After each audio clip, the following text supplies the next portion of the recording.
My legs don't feel so tired anymore. I've never walked so quickly through a town centre in all my life. Rocking about it. This is awful.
We've arrived in Winterton at the Dunes car park.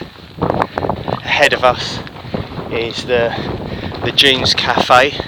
I've been there before, last time I was up here actually, with Hardy. And yeah, there's all these like sheds here, and then lifeboat station, not lifeboat station, sorry, the Coast Guard watch is over there.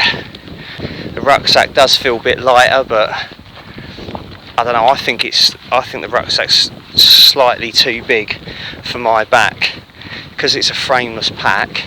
It's just a generic one size, it's not got an adjustable back frame or anything.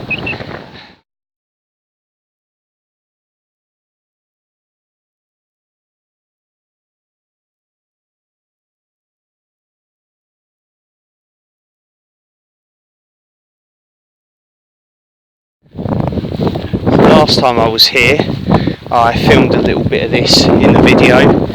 This is the remains of the old lifeboat station here at Winterton, and I can't remember exactly how it fell into disrepair and was knocked down, but apparently there's like been a charity set up to raise funds, and they're going to basically rebuild and restore it.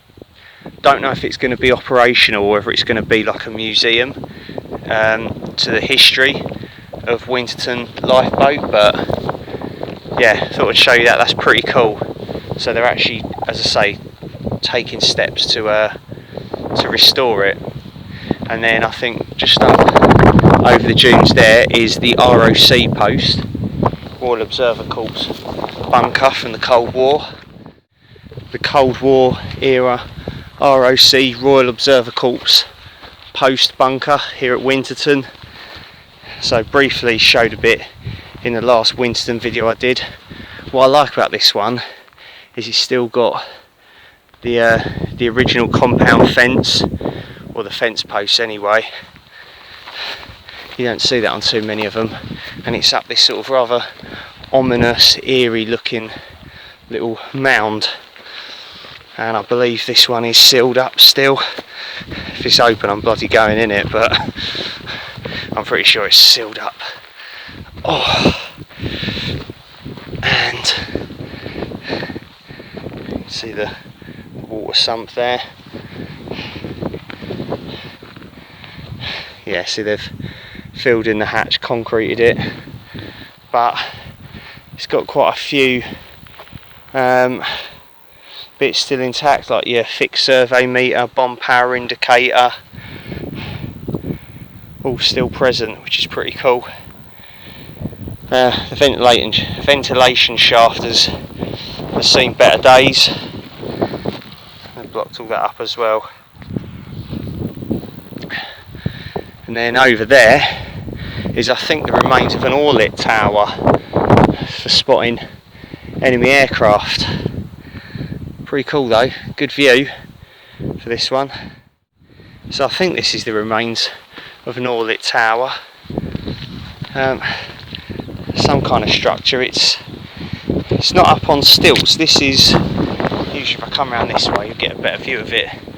This is usually the walls of the little sort of box room. It's usually a 2-room structure on top of like concrete stilts and stuff. But I suppose because it's in a high position, like it's on elevated ground, they probably didn't feel the need to put it on stilts, and it probably actually would have been worse. It probably would have sunk into the sand, so they probably just stuck it on the ground like that. Yeah, that's pretty cool. What a view though, amazing. And yeah, we've got to head all the way out to there. I can sort of see in the distance some houses and, you know, large settlements. I'm guessing that's like Hemsby and Scratby. Very much doubt it's Yarmouth. We're nowhere near there yet. Apologies for the wind. We're by the coast, it's up high. I'm just using a phone, so don't expect anything too clever. Right, there's this big deep valley here.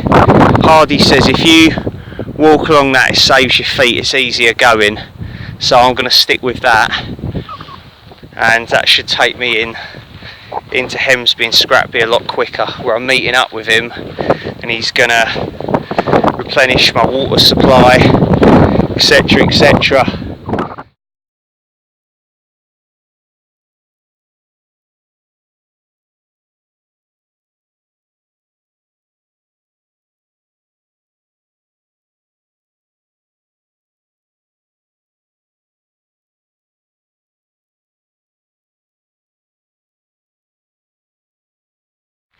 Sit rep, we've arrived at Hemsby and the beach car park, and up there I believe is like a fairground or something, Hardy was telling me, so I can't be that far away from Scratby. So we're doing alright for time at the moment. I think it's come up to about 11:30, so I want to be at Scratby latest midday really, and then press on to Yarmouth.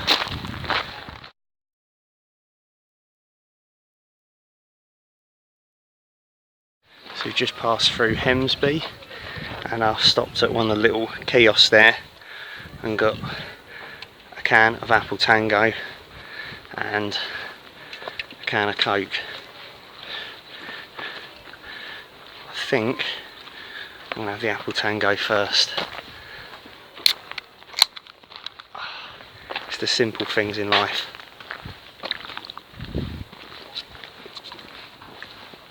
Lovely.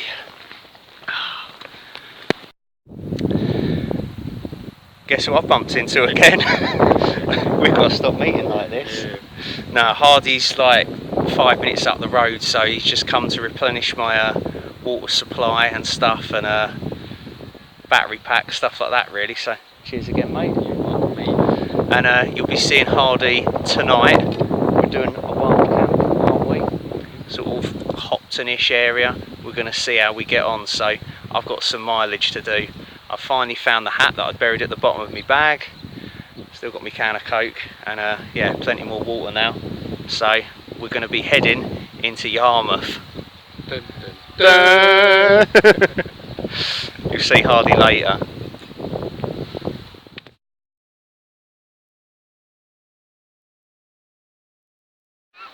Looks like the path is going to take us down this steep slope, down the side of the cliff, and out onto the beach here at Scratby.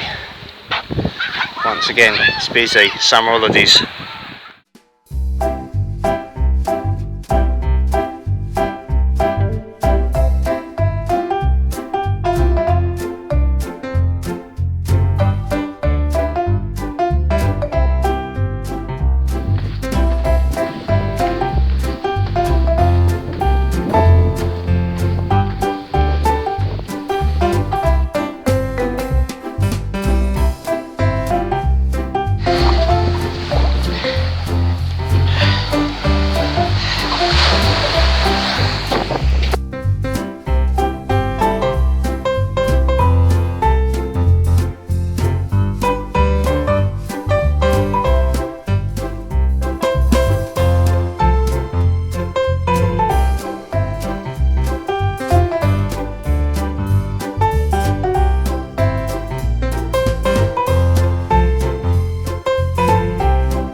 Sit rep. We've just passed Caister Holiday Park at Caister on Sea.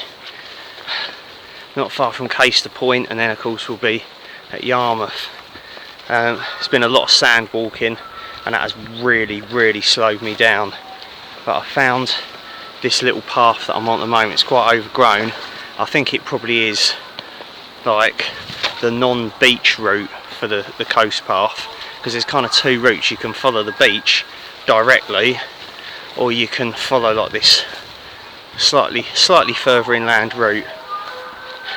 And probably here in the background there's a mosque, and it's time to pray. That has been going off for the last 15-20 minutes. I'm sure everyone must know it's time to pray now, but it just sounds like the speaker's broken.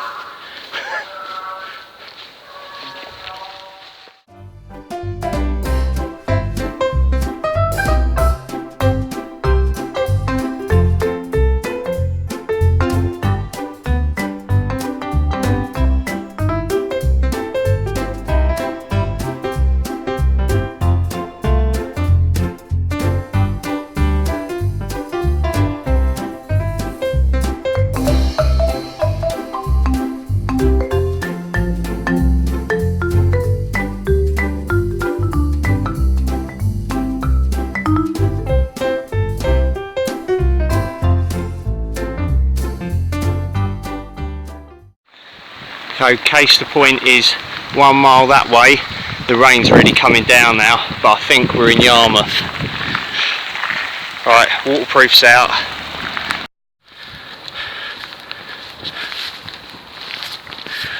Fuck's sake.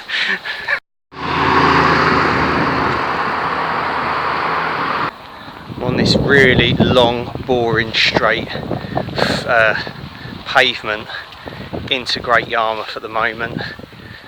The sea's out that way, and you've got, I think it's called the North Deans dunes or something. Quite wide, expansive dunes. You can just about see the sea in the distance. And yeah, not a lot else to say really. Hear a few sirens here and there, but so far I've been to worse places. We'll see how it goes anyway. It's gone 3 o'clock now, so got to be making up some ground soon. But hopefully, fingers crossed, should get to Hopton tonight.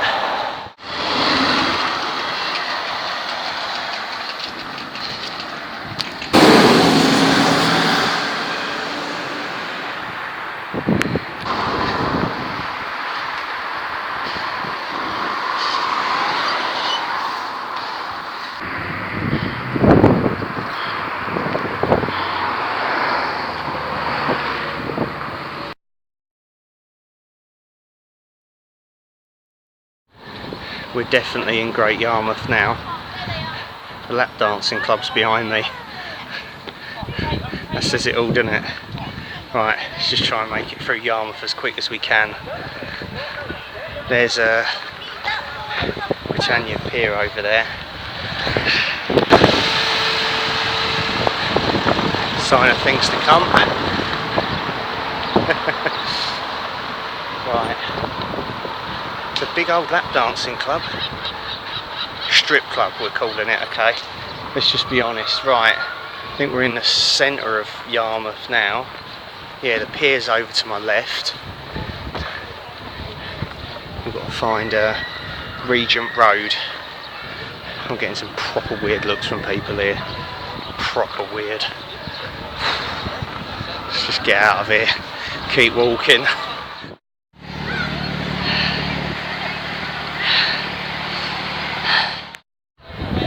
Okay Hardy, you win mate. I see what you mean about Yarmouth now. My legs don't feel so tired anymore. I've never walked so quickly through a town centre in all my life. Rocking about it. This is awful. Okay, welcome back. This is a little bit nicer. We're sort of at like the historic quay and stuff like that. There's Matalan, lovely. Massive seagull. boats, Haven Bridge. I got to cross over that. That town centre was one of the worst town centres I've ever been through in my life. If you've been to Yarmouth or whatever, you'll know what I'm talking about. Seriously, and I'm quite tolerant of like working class and stuff like that. That was the underclass, I'm telling you. That's my sociology A level coming through there. That was the fucking underclass. It was the scum of society there, I'm telling you. Not that all posh people are any better, but seriously, awful. I've seen a lot of tramps. Well, I think they're tramps, I don't know who they are, just people laying in the road asking me for change. I don't know if they were homeless or whether they were just on drugs or I don't know, but I'm so glad to be through that. I literally just put my foot down and just kept going. Anyway, yeah, we've had to sort of come off of the coastal path in order to sort of get around Yarmouth and its many waterways and stuff, but this is a bit nicer now, but still I can see why people say it's a bit of a blot on the landscape. Still, oh well, I'm glad I've been here and I'm glad I've seen it for myself. I wouldn't want a wild camp here though, I'll tell you that. Right, let's get over that bridge.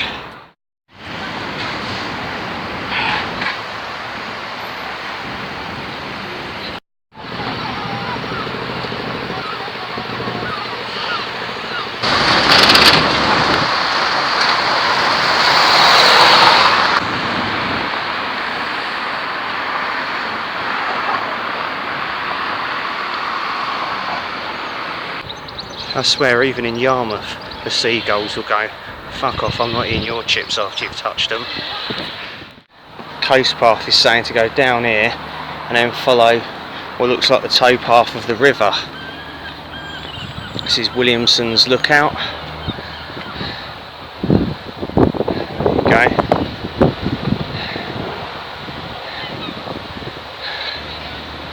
Oh, and we're going to be walking down there beside the river.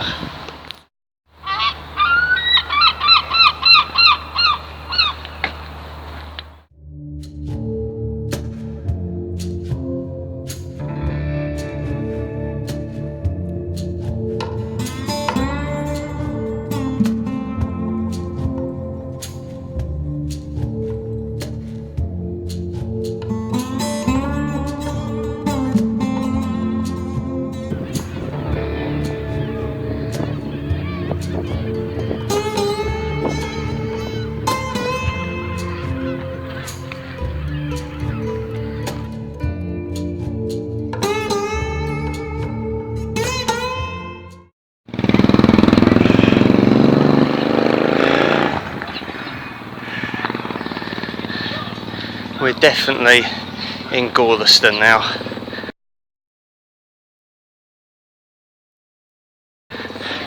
It's a big improvement from Yarmouth, I can tell you that. And finally, we're back out at the North Sea. I'm so glad to see that again. Right, now I believe I'm following a course all the way along here. Hopton is somewhere down there, but this is the thing that caught my eye. Now I've got to zoom in, don't know if it's going to pick it up. There's a giant windmill, like wind turbine in the distance, and that I believe is like a giant wind turbine called Gulliver, and that is at Lowestoft, and that's where I'm going to be walking to tomorrow. I cannot believe it, I'm pretty sure.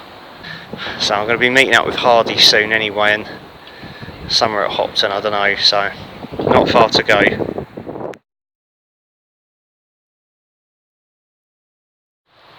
Okay, welcome back. Apologies, it's been quite a long time since I last spoke to you.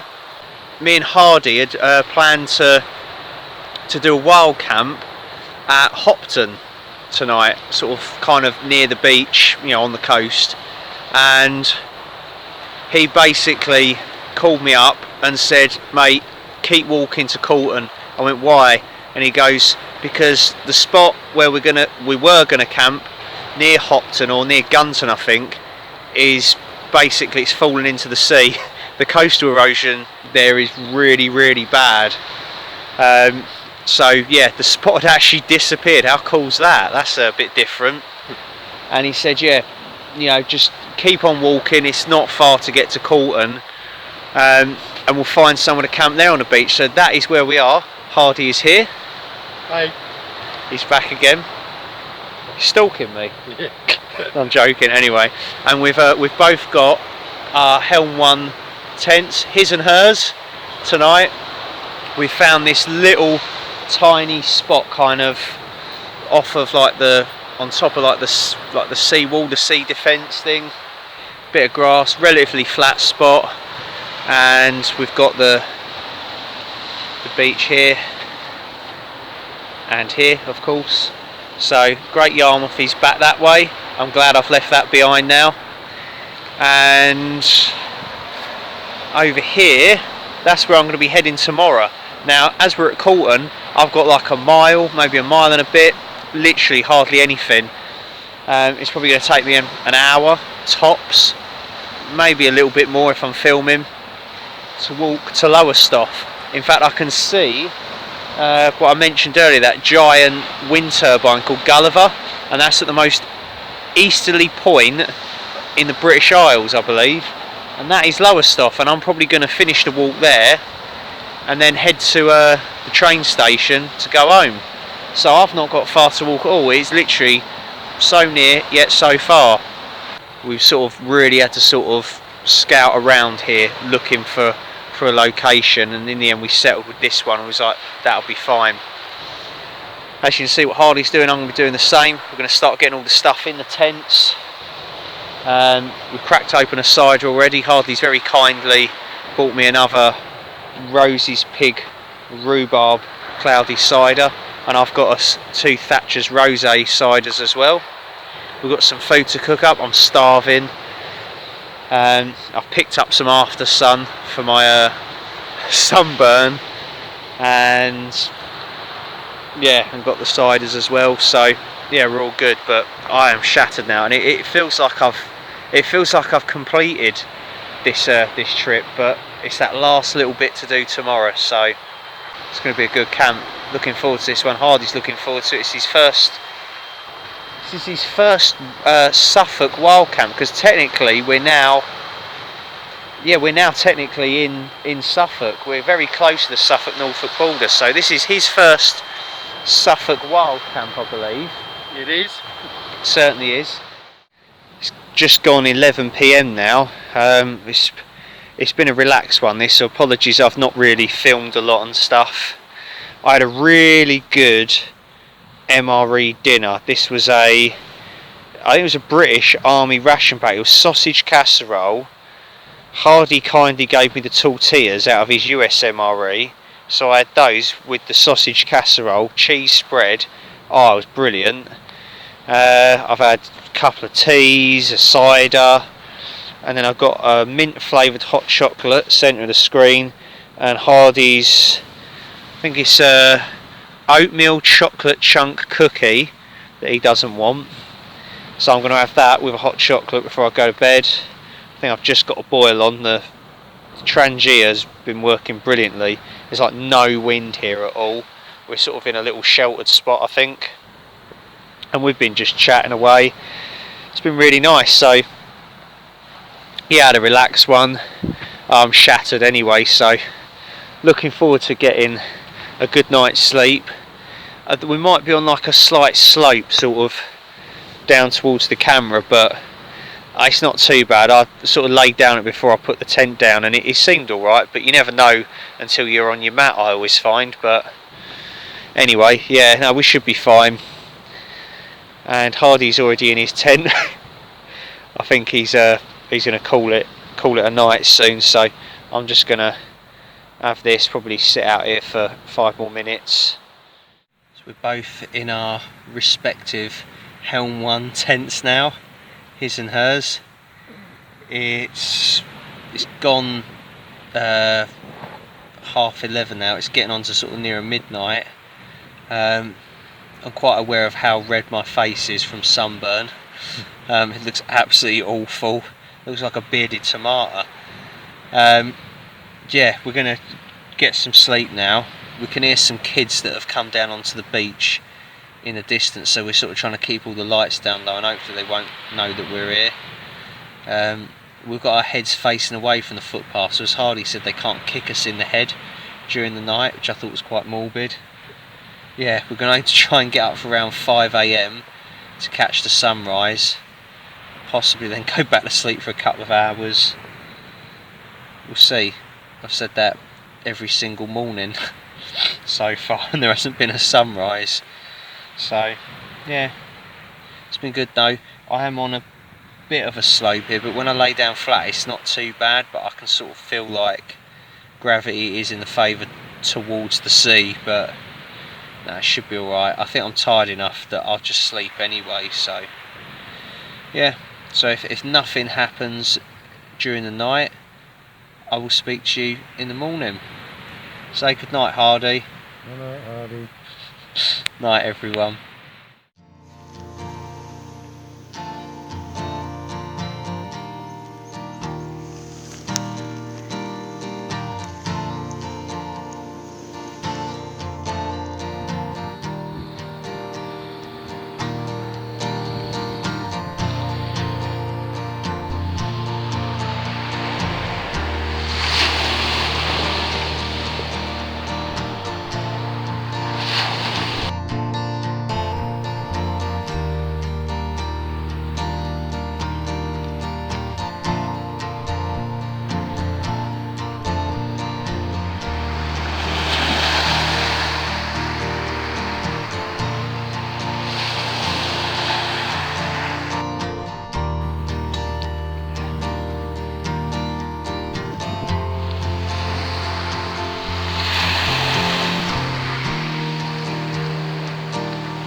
Good morning, everyone.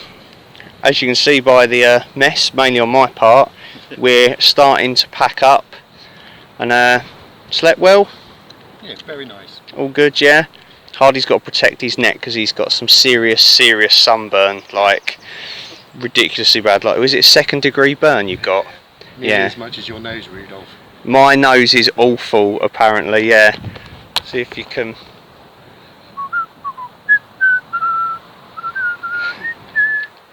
Seriously bad. Anyway, yeah. So we're going to start packing up. It's getting really warm now again. It was quite cool this morning. We was up at about 5:15. The sunrise was sort of over there, but it was so cloudy and like overcast. You couldn't really see the sun, so we gave up on that and went back to sleep for a couple of hours. Seen a few dog walkers about. Hardy saw an old guy skinny dipping, apparently. He's very pleased about that. And yeah, so I've not got far left to walk now. To think I've walked from that way as far as the eye, well, further than the eye can see actually, because you can only see Yarmouth, which is a shame. Yeah. It's mental to think that, so I'm quite proud of myself. My feet are killing me. The rest of the day is going to be spent doing absolutely nothing when I get home. Anyways, right, I'm going to get packed up and we'll head off.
Interesting, looks like we got away with one there. Offenders will be prosecuted, Hardy. Okay, well we're back at Hardy's car and not too far from Lowestoft itself, probably about a mile's walk. So Hardy's going to head off home because he's getting married on Friday. So congratulations, mate. Yeah, cheers, mate. And good luck with the wedding and everything. And yeah, wish him well, everyone. Big thank you, mate, as well for helping me out on this. Brilliant. He's really looked after me and been bringing water and batteries, the bacon rolls, the ciders, so it's much appreciated. I owe you one. And I'm going to invite him down to Essex and take him on a tour of a couple of spots as well at some point when he gets back from his honeymoon and that. If he's still got the strength left, that is. So yeah, it's been a good little camp, that one. We had a good laugh, nice relaxing one. I'll sign off once I'm in Lowestoft, but yeah, cheers, mate. You couldn't write that. I'll see you again soon. Cheers. The coast path is actually down there, I believe, but I'm going to just take this like a cliff top promenade into Lowestoft. Hardy's gone home. It's been such a big help on this trip. It feels like he's been like my support team. When I've got to sort of certain points, he's met up with me a couple of times with like water. He's recharged battery packs for me because he lives fairly local. I mean, the coast path almost backs onto his house, so you know, he's just popped out sort of when I've met him at certain stages, and you know, he's sorted me out with stuff. So I really appreciate that, mate. Thank you very much. He's a good bloke to have as a friend, and as a subscriber, you couldn't ask for a better subscriber than that, really. I mean, you know, I'm thankful to all of yous, but that's going above and beyond. So I definitely owe him one. Anyways, I can see the giant wind turbine Gulliver now. It's getting closer and closer.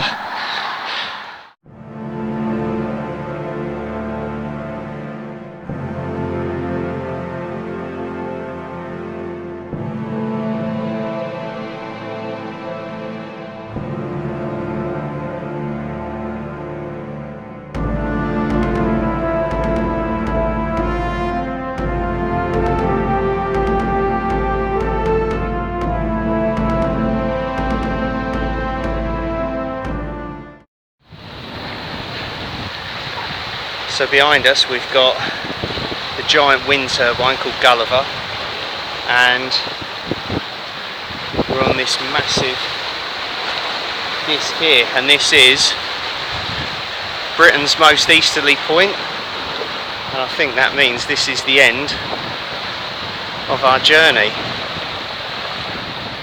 from Cromer to Lowestoft, about 40 miles, and you can see sort of it's like a giant compass, all the different points, what direction they're in and how many miles away they are and stuff. So directly behind me, Dunkirk is 104 miles away. That's not that far at all.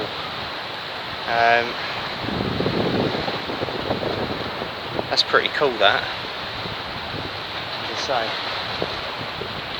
say, it absolutely stinks of like sewage and just like waste. Like there must be like a massive sewage works here and stuff, but I don't care. I've done it. Hey! Yes! Oh, she's absolutely brilliant.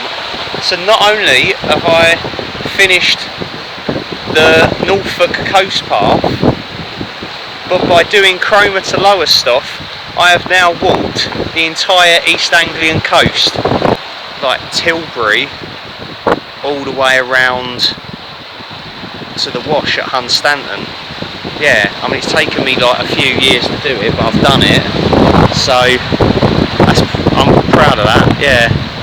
Anyways, it's proper windy here, so I'll try and get out of the wind and sign off to you.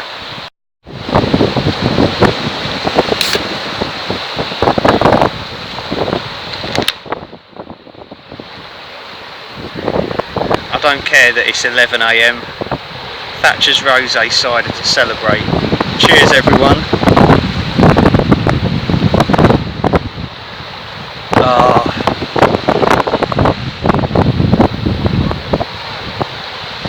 Yes.